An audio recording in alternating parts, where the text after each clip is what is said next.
What's up, weirdos? What's going on, guys? How the hell are you this afternoon? How in the HE double hockey sticks are you? Let's see what's going on out there. Big news today, guys. Big news happening on Mondays. You know I love Mondays. It's a great day to have a great day, guys. Let's get it. Let's get into it. We got one super chat to get into. The one and only. There she is. Gamma Goddess. You can do it. Put your back into it. Just like Ice Cube says, hit the like button, hit the subscribe button, guys. It ain't going to hurt you. It ain't going to bite you. It's absolutely free. You love free things? The like button's free. Big C, what's up, brother? Rob, it's time, brother. Turn on your altcoin season button. Flip the switch. I got your back, brother. I got your back. If I could flip that switch right now, I would be sitting there going, trust me, man.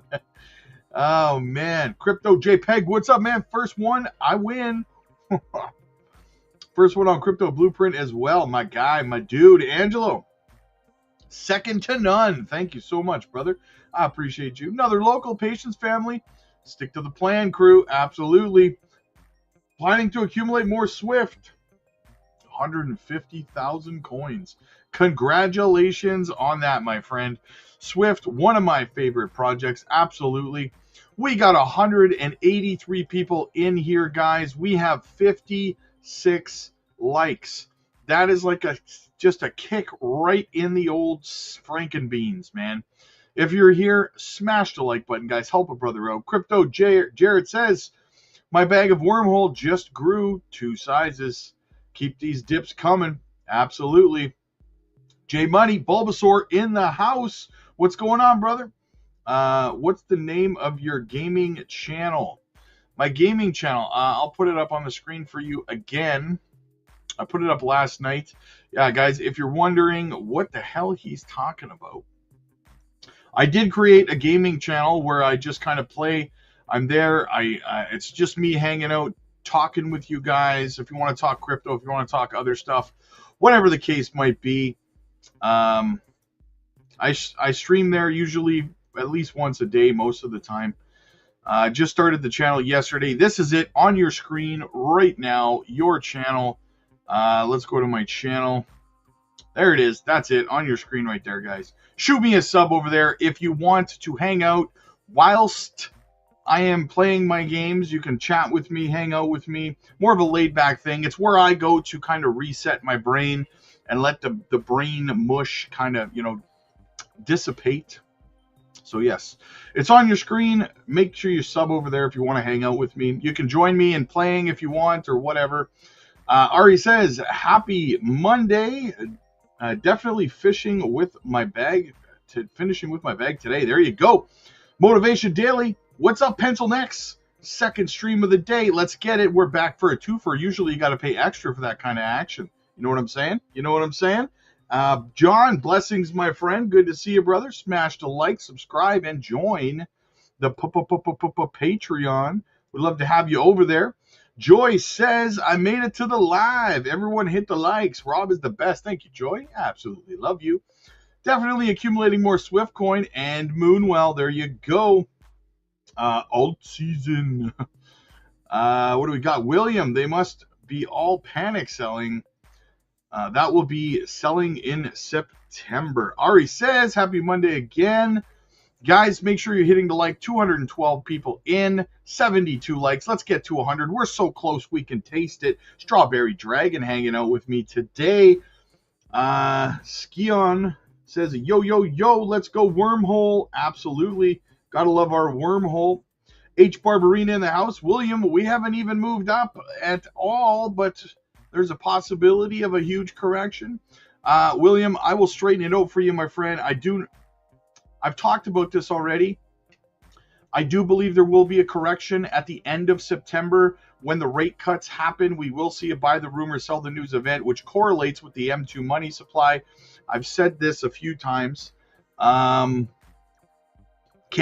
what's up? Caretaker for my beach house. Wanted caretaker for my beach house.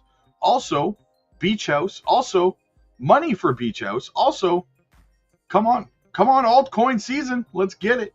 Absolutely, I'm with you. I get the hiccups here. I'm trying to fight off. I'm with you on that one, man.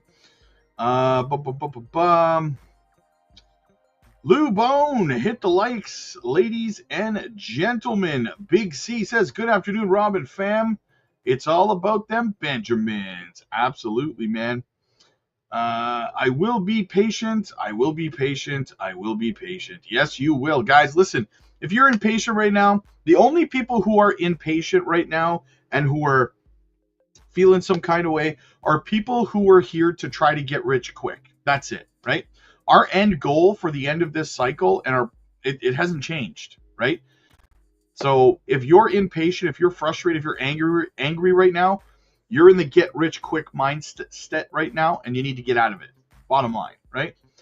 David, how relevant is seasonality in crypto? If everyone is expecting it, it may not happen, right? Well, David, that's kind of an overblown, exaggerated kind of a saying in crypto. The whole, be counter what everyone thinks is going to happen. Now, what I mean by that is that, so people say that with every single thing that happens on a micro level when it comes to crypto, right? Well, everyone's expecting the market to go up today, so that means it's going to go down, and vice versa. That's more of a zoom out kind of narrative, right? Like, take the FOMC, the rate cuts in September, okay? Most people are expecting the price to go up when we get the rate cut. So the opposite will happen. We'll actually get a sell the news event and the opposite. But people take that whole, if most people expect blank, then the opposite will happen. They take that to the extreme and they apply it to every single macro thing that or micro thing that happens in crypto. And it's just not the case, right? So it's more of a macro thing, right? For example, everyone thinks that the 4-year cycle's dead, so it's not going to be, right? It's a big scale kind of thing, not a small micro scale kind of thing, right? Size matters, despite what the ladies tell you. Kat, what's going on, man? Good to see you. Good to see you. Blab, boss, I'm confused if we will or won't see a run for altcoins in September. Well, Blant, what I can say to you is that I did literally break that down in this morning's live stream. I made it abundantly clear. So what I can say to you is this. Understand the words that are coming out of my mouth? I kill myself. I love it. Gamma Goddess, what's going on? Afternoon, Rob and fam. Sitting on diamond hands till I can DCA tomorrow. Hope everyone is enjoying their Monday so far. Let's get this money. Crypto JPEG, still buying Miria until I'm out of the red. There you go, man. A man with a plan. Candyman says there is no choice on the poll for cheese and crackers, as I have no money left after DCAing for food. Ramen noodles, my friend. Ramen noodles. Absolutely. Don't eat them raw. They'll give you worms. That's what my mom used to tell me. Goddess says there's no choice for noodles either. That's what I'm buying. There you go. Ramona. Happy Monday. Please hit the like here and on Crypto Blueprint and Crypto Future. Let's get it. Absolutely. Thank you so much, Ramona. I appreciate you. I appreciate you. Where are we here? Ty, what's going on, man? Good to see you. Paul, good to see you. Danny's in the house. Jamie, what's going on, brother? Good to see you. Looking forward to our group coaching session later, says Anthony. Absolutely. Mario, it's a me, Senor Rob. It doesn't matter what Elizabeth Warren wants. Mario Bros. There you go. Game cast. 5 million natives. I'm absolutely chilling, playing music, getting ready for work. There you go. That's how you got to be. Ramona gifting out the 5 Crypto Future memberships. Guys, make sure you thank Ramona. Absolutely. She is our community leader. She's absolutely fantastic. Our very own crypto mom. What do we got? E. Perez, ain't nobody understand the words. Billy Bob, Big Uncle Rob. Thanks for keeping us up to speed. Loving the Patreon and all the content. Thank you so much, Bannon. I appreciate you. Getting a chance to build up. Now I just need the moolah. Let's go. Ramon says, please hit the like button. It really helps the channel grow. Yes, guys, it does. We have 251 people watching. We have 94 likes, guys. We're almost at 100. Let's get to 200. You can do it. Put your back into it. Bitcoin climbed back above support right here at $112,536. As you can see, another long wick to the downside. A lot of buying pressure, scooping everything up, guys. You love to see that. So we are back above support on Bitcoin. Now the key is to close the daily candle there in about 5.5 hours. So keep an eye on that. Now let me have a look at the Ethereum chart. What do we have here? Ethereum almost back over support. Yeah, just right on it. Right on it. $5 below support right now. So Ethereum should probably close above there. No issues. No issues, no tissues. What do we got? Fridge. Hey, Rob, I made a boo-boo. Exited out of my BTCC, and it resets to 50x leverage. I've had to dump a couple grand to keep it afloat. How far down do you think we're going? Ask me over on the Patreon. I will be doing a live stream over there shortly after this is over. So let's have a talk about it over there, brother. Because I don't even know which project you're talking about. Are you talking about the one we put in yesterday? I don't think we're going much lower on the swing trade that we did yesterday. So yeah. But ask me over on the Patreon, and I will definitely help you out, brother. All right, so Ethereum sitting right at support here. Hopefully we move back up. I thought you'd get a kick out of that, Black. I thought you'd get a kick out of that. I will be dropping another potential gem over on the Patreon today as well, so make sure you guys are there for that. You don't want to miss it, guys. Our swing trades, our microcap gems, and so much more. Quick shout out to the channel sponsor as always, Decent Biometric Wallet. Use our link down below. Get a phenomenal deal. 2-for-1 deal on the biometric wallet today, guys. Use our link down below. Boss, please explain the altcoins for September. I'm not going to go through it again in this stream, Blatt. You're going to have to go back and watch this morning's live stream where I broke it down, okay? Because I got a lot of news to get through, and I'm already almost half an hour into the stream. Liquidity, what's up, everyone? Cherishing all you amazing people. As always, grateful for another day. Absolutely, man. Got to be grateful for another day in this world. 100%. 100%. MicroStrategy bought another 3,000 Bitcoin. Let's get into some of the news. Zebek, just a reminder, guys, tomorrow they have a Spaces on X. I will be creating a video covering the entirety of the Spaces for those of you who are not on X. So don't worry about that. I got you covered. Make sure you watch it. It is their Spaces with World Mobile Team, the new company that they had partnered with. So do not miss that. All right. First things first. Let's get into... Let's segue over to Squawk Box and give me a chance to catch my breath. Y'all are crushing me. This is the time when Wall Street tends to have some indigestion, says RBC's Lori, whatever the hell her last name is. Check it out. Closer look at the markets. Joining us now, Lori Calvasina, RBC Capital Markets Head of U.S. Equities Strategy Research. Lori, thank you for being here. So you thought the summer rally did make sense, but you're more cautious heading into the fall. Why? Look, I think we're sitting at levels, if you look especially at S&P 500 or NASDAQ 100, we're bumping up against prior valuation ceilings. We're also going into a tough period seasonally. September has been down, I think, 4 of the last 5 years, October 3 of the last 4. So this is a time when Wall Street tends to have some indigestion. And we're sitting on top of these valuations that are extreme. And frankly, I've been hearing all summer about the rate cuts that are coming. And guess what? The doors opened a little bit more.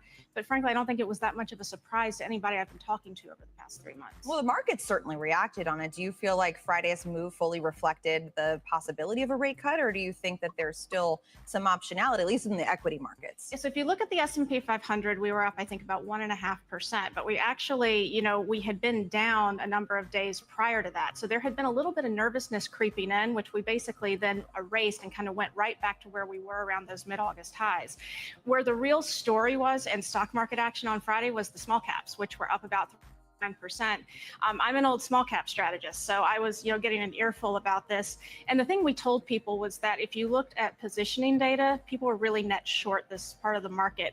It has been hedge funds' favorite rate cut bet since late 2023, and it's where they tend to go in. And when they really want to dial up their dovishness, they put a lot of money into this space. The problem is that it tends to be pretty fickle money, and it tends to really kind of fade. And if you want a sustainable trade in small cap, you need a hot economy. And that's not what we're seeing in the economic data right now, which is still sitting at like 1.6 and 1.7 for this year and next on consensus. So I think unless you kind of get a follow through on a hot economy, some of these trades are going to fizzle out. But people were excited on Friday and bid up a, kind of a very underowned part of the market. What's the best sector to own in a world where maybe in the short term, maybe for more prolonged couple of years, where inflation is sticky, and yet we still get maybe it's one little rate cut in September, maybe it's more to come? What's the best sector to own then? So I'll tell you, the one that we keep coming back to is financials, and it's not anything necessarily because of the history books. But when I talk to my banks analysts, and we've got two fantastic ones, John Arfstrom and Gerard Cassidy, and we talk about rate cuts, and they're always sort of coming back to the idea that if we get a few cuts and it keeps the economy healthy, that's a really good backdrop for the banks. So we like that. We like the reasonable valuations. And frankly, the banks really impressed me these last couple of reporting seasons, especially this last one, because they're managing tariff risk very well. Now, they don't have it directly, but they're keeping very close to their customers. I read a ton of earnings call transcripts because frankly, that's what my clients are doing during reporting season. And the banks, I can't say names on TV, but there are a couple of them that have become really, really good sources of macro intel at this point. Yeah, with the yield curve steepening, that should also be beneficial there. The big market story this week, of course, is NVIDIA reporting on Wednesday. It represents 8% of the S&P 500, a big sentiment tell. Against this backdrop of AI, where there's been a little bit of cold water, at least in the last week or so, poured over this thesis, worries about overextension there, overspending. How important is this? Do you think it's more important perhaps than even what we saw last Friday as an indicator heading into the fall for equities? So look, I think there has been this sort of itch to rotate in the market all year. We saw a bunch of strategists calling for the broadening trade, the outperformance of value. What we've really had the last kind of year and a half has been a tug of war between growth and value. And if you look at growth relative to value, top 10 market cap names relative to rest of market, we've been hitting new highs. And to sort of see that rotation now come in and get a little bit of fuel from these rate cuts makes sense. It's interesting because normally in reporting season, we see the broadening trade work because investors, frankly, are forced to look at all these other companies and the earnings are pretty good. And so that kind of reignites animal spirits around kind of the more value cyclical parts of the market. The problem this time is you ran smack dab into tariffs. And so if you look at margin expectations for 2Q and 3Q, the tariff-sensitive sectors actually saw forecasts come down a bit. Tech was the only sector in the market that saw 2Q and 3Q margin forecasts go up since the start of reporting season. And so I think, that kind of itch, that kind of need to sort of rotate, it got delayed. And so I think that's a lot of what we're dealing with here. Where do you find sentiment now of your clients? It's mixed. I've talked to some folks, if I think back to conversations last week who were sort of looking at kind of some of the tech rec type names and thinking, things had gotten too far on the bearish side. I talked to other people who are very nervous. If you look at sort of the stats, and that's what I really like to focus on because, we can all be influenced by the person we happen to have talked to last. AAII is sinking like a stone in August. I think it came in at minus 14% last week, so 14% more bears than bulls. it is sinking without the market collapsing. And the last time we really saw that was actually 1Q of this year. It ended up telling you that there was nervousness seeping in and the buyers weren't necessarily going to, kind of come in if a major problem emerged, which is what I think we saw in April. Wow. If you look at CFTC, more of a gauge of kind of institutional hedge fund type positioning, that data actually went up to 1 standard deviation above the long-term average in a recent update. Now, 2 is where we tend to see major problems in the market. So it's not a screaming sell, but it's giving you a completely different signal. So we've kind of looked at the vibes overall as being mixed to end the summer. Yeah, it feels like the kind of the levels that we're at are a little insecure at this juncture. Even if you look at some of the consumer sentiment surveys, right? Like Michigan fell, but Conference Board rose, right? And so, we're seeing even on those which kind of generally head in the same direction. One of them told you, and frankly, the one, Michigan is the better gauge for equity markets post-COVID, but that one, took a little bit of a breather. So I think that's happening in some camps, not in others.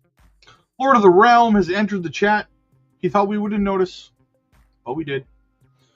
All right, what else do we have? Fed decision in September could lead to a deep market correction before new all-time highs arrive. Let's get into it. Dr. Profit, a reputed crypto analyst known for his many accurate silver-tongued predictions for the crypto market and digital asset prices over the past few years, has shared his latest market report. According to the report, the Fed's decision in September could lead to a deep market correction before new all-time high prices can arrive.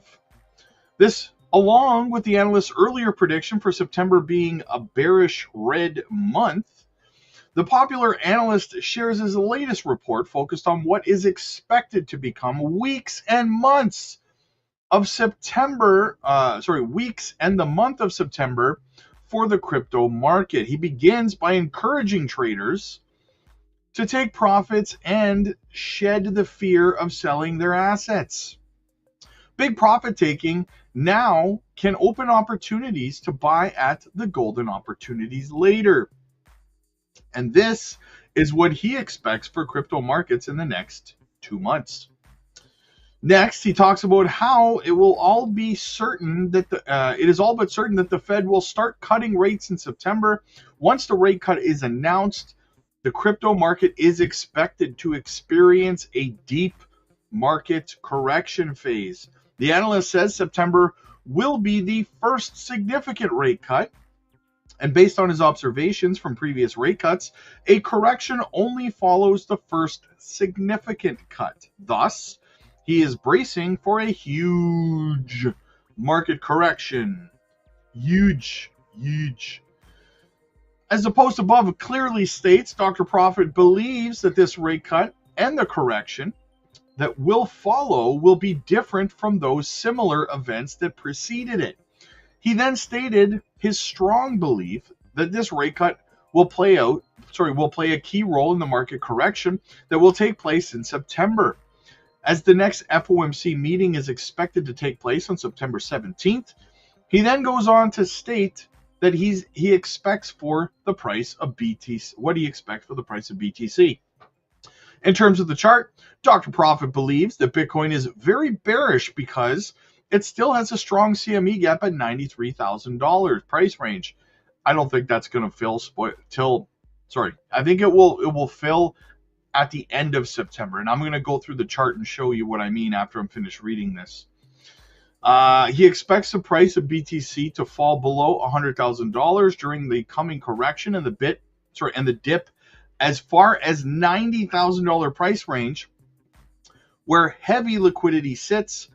Bitcoin has yet to retest the EMA, the 50 EMA, on the weekly time frame, which also points to a drop to the lower $90,000 range. So what he's talking about here, guys, and this is something I've been telling you guys for, a few weeks now. I'll show you again. Blah, this is where you want to be paying attention.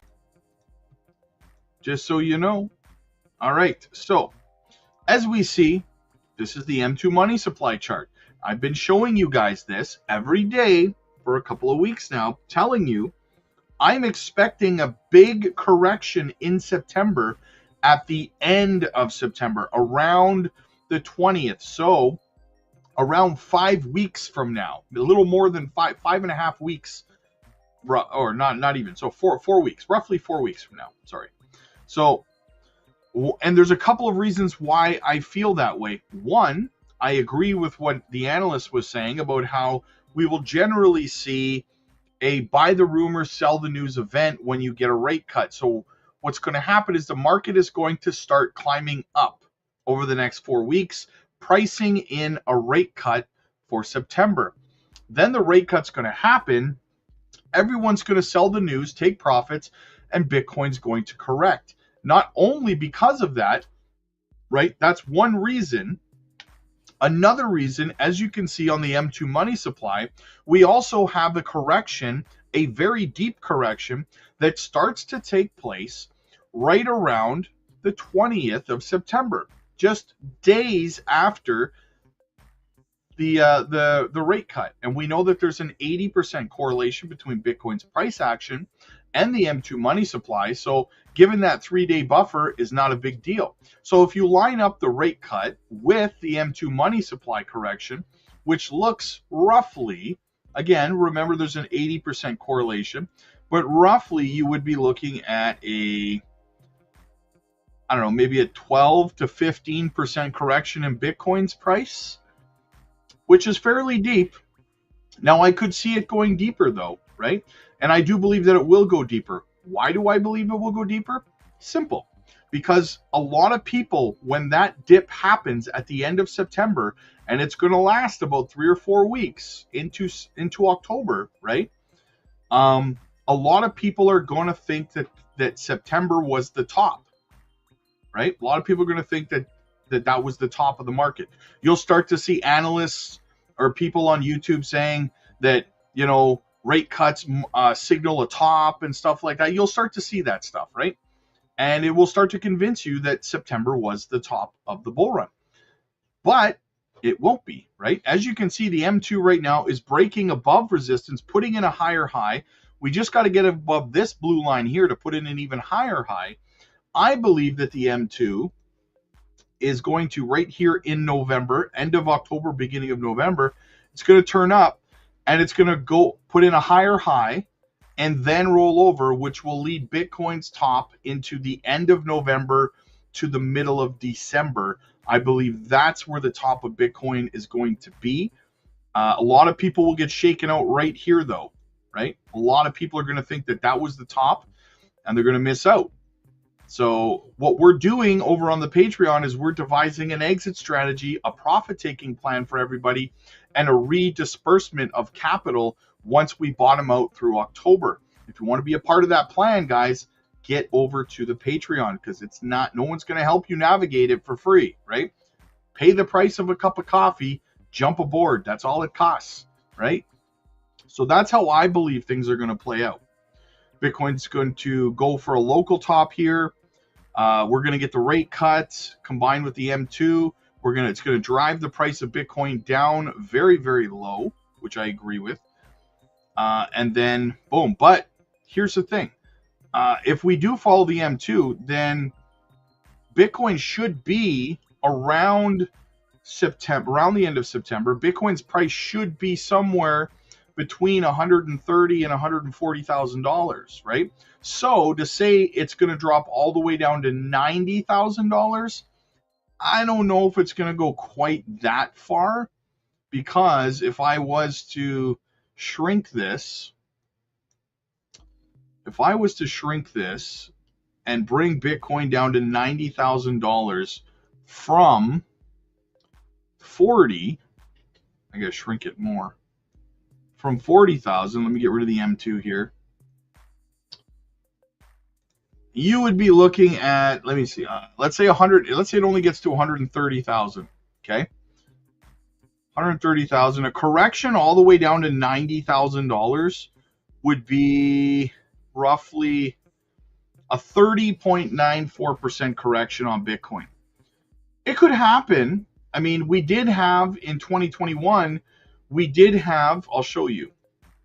we had a 44% correction in Bitcoin near the peak in 2021, right?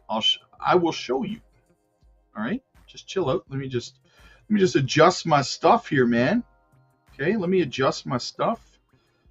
Okay, so going back to the previous cycle,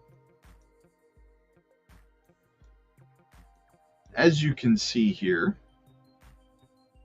so this was the last bull run, 2021. We had our spring pop, and then we had this big correction right here. See, after the spring into the summer, we had this big correction. That correction, and then we had the blow off top at the end of the year. See, so that correction that took place from the top. So we had a run up, which we could see right now, run up until the end of September. This correction, if we go from the top down to the bottom here, a 53% correction in Bitcoin. But if we only go from here, as you saw, my 49, we have a 49% correction right here, right? So it did happen in 2021. So it could happen again this time. So if we do go up to $130,000 between now and September 20th, roughly, then it is entirely possible we see a correction down to around $90,000 to $93,000. That would only be like a 40%, 39% correction from that point. So it happened before, it can happen again. It doesn't mean that the bull run is over. We still had a blow off top after that, right? But a lot of people are going to get shaken out at that time. So just some stuff to consider, guys, right? Can you share your X handle again so I can share too? My X handle. My X account here. I'll show you my X account here, okay? My X handle is right here. This is my X account, my X page right here. I have a blue check mark, guys. So if you see somebody else that doesn't have a blue check mark, it's not me, okay? That is my X account right there.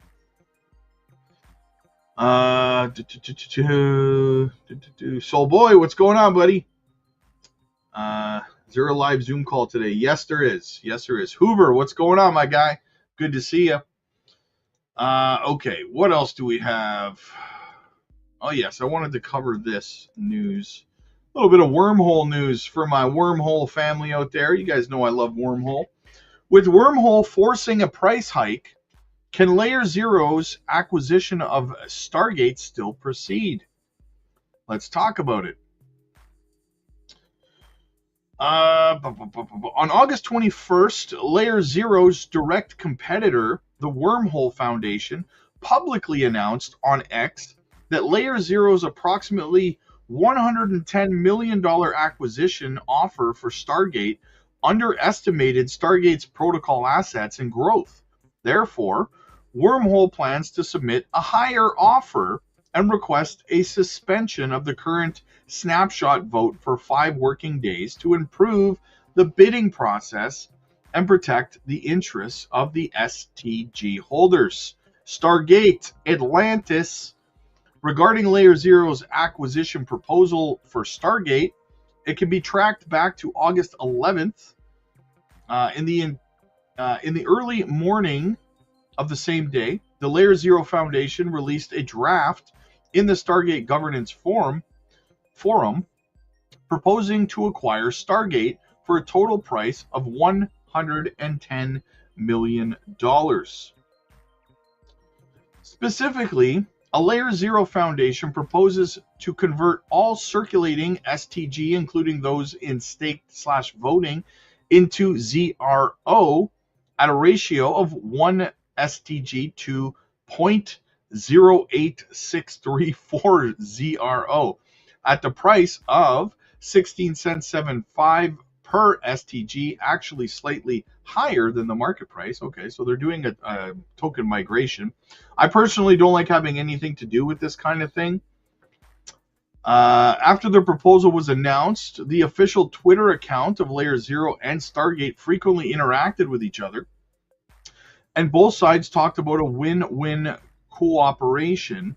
As a result, ZRO and STG both soared that day. However, a closer look at the discussions on Stargate's governance forum shows that a vast majority of Stargates opposed the acquisition proposal, believing that Layer Zero's offer was way too low.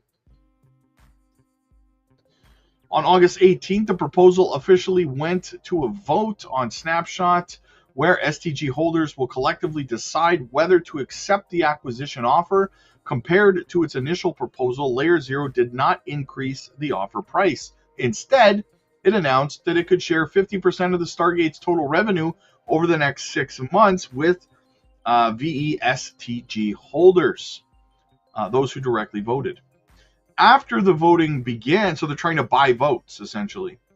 After the vote began, it quickly surpassed the minimum required number of votes, with support at one point soaring to over 97%. According to the rules, the vote is considered passed if it exceeds 70% by the end. Layer Zero co-founder Brian Pellegrino even proudly boasted on Counterparty podcast, "This is the highest turnout vote in Stargate history." So, Wormhole's conspiracy, even if you can't steal it, I still want to discuss to you. Perhaps even Layer Zero and Stargate did not expect that Wormhole would intervene at such a critical moment. As of this writing, unlike the harmonious interactions between Stargate and Wormhole following the Layer Zero acquisition proposal, Stargate's official Twitter account hasn't posted a single update since Wormhole's acquisition proposal. Layer Zero only responded, apparently from co-founder Brian, is this, quote, "That's not happening." So, had to cough there, guys. So, Wormhole causing a little bit of disruption here, guys. We'll see how this continues to play out. I am extremely bullish on Wormhole, though. So, Bland, if you ask me the same question in the live call on the Patreon, I will not answer it. I told you, I'm not going to do the charting on the live stream. I did it this morning in this morning's live stream. I'm going to make you do the work and go watch it, right? So, I'm not planning any kind of huge run until we're live, till we live down here in a few weeks. Live down here in a few weeks, maybe even lower. I'm ready. There you go. I heard what you explained. Thanks. Question: top tier is 75 for the swing trades, correct? Wanting to take the leap. Yes, you are correct. Hit Gary Daly. Absolutely. Okay, so let's get into this clip again. Let's segue back over to Squawk Box and see what's going on. All right, NEC Director Nick Hassett on the Intel deal for the government. Trump announcing Intel has agreed to give the U.S. government a 10% stake in the company. Joining us right now, talk about that and so much more. We're going to talk about Jay Powell and everything else. White House National Economic Council Director Kevin Hassett. Kevin, it is great to see you this morning. Thanks for coming on. Yeah, it's great to be here. So here's the question. Ronald Reagan famously said the 9 most terrifying words in the English language are, "I'm from the government and I'm here to help." Right? You remember that line, and it's Sure. a line that I think it's been line, used by Republicans for the last several decades, until maybe Friday. Can you explain the rationale behind taking this 10% stake? Right. Well, it's not really a taking, right? The bottom line is that because of the CHIPS Act, the U.S. government had decided to give a whole bunch of money to Intel, and the President Trump and Howard Lutnick, Secretary Lutnick, talked to Intel about the progress they were making in the hurdles that they had to hop over in order to get the money. And I don't think they're particularly happy with that progress. And so in the end, they worked out a deal where Intel is going to get the CHIPS money, but in exchange, we're going to get some equity And equity is not voting, so there's not going to be government intrusion into the business of Intel. It's more like a down payment on a sovereign wealth fund, which many, many countries have. Kevin, though, is this the beginning of a larger effort by the U.S. government to take equity stakes in other industries that we subsidize or other companies in the AI and chip space that we subsidize? So a good example is AMD. Another example might be Taiwan Semiconductor. Right. Well, I think this is a very, very special circumstance because of the massive amount of Intel's way. But the president has made it clear all the way back to the campaign that he thinks that in the end, it would be great if the U.S. could start to build up a sovereign wealth fund. And so I'm sure that at some point there'll be more transactions, if not in this industry, in other industries.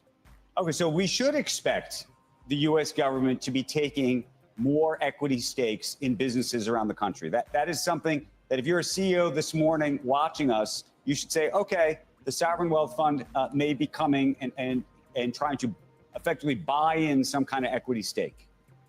It's possible. Yeah, that's absolutely right. You know, that if in the past, the federal government has been giving money away lickety-split to companies, and the taxpayers have received nothing in return. And so now what's happening with the Intel deal is the CHIPS Act money is going out as planned, but instead of it just going out and disappearing into the ether, the U.S. taxpayers are getting a little bit of equity. I can really not see how anyone would think that's a bad thing, unless you thought that the government was then going to go in and run the company. But these are going to be shares that don't have voting rights. The government's going to stay out of it.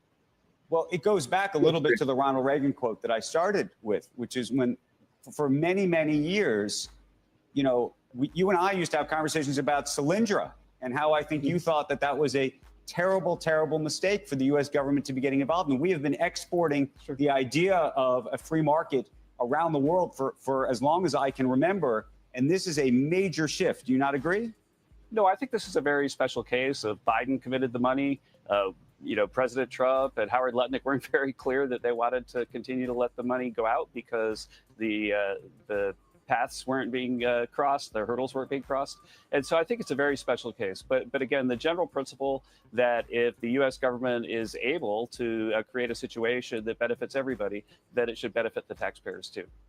But if you're saying that this is really just the beginning of more as it relates to a sovereign wealth fund or something else, it would be suggestive of something very different. And I wonder how we in the United States and maybe even around the world should think about the idea of national champions, which is something that we've been, and the Republican Party in particular, has been quite critical of for years. No, I mean, we're absolutely not in the business of picking winners and losers, but this is not a thing that is unprecedented. If you look at it right now, the U.S. government owns most everything of Fannie and Freddie. And the president, led by Bill Pulte and Howard Lutnick and Scott Bessent, are studying what should we do with that equity in Fannie and Freddie right now. They've been bringing in Wall Street leaders to discuss it as well. And so it's not unprecedented for us to have a little bit of equity in something. And again, what President Trump wants to do at all points in time is maximize the value of taxpayer dollars. Well, let me ask you this then. In terms of improving the future of Intel, one of the things that it needs more than anything else is demand for its chips, which it does not have at the moment. And so there's two ways to get there. One is just make better chips, which they need to do. But the other is they're going to have to find customers.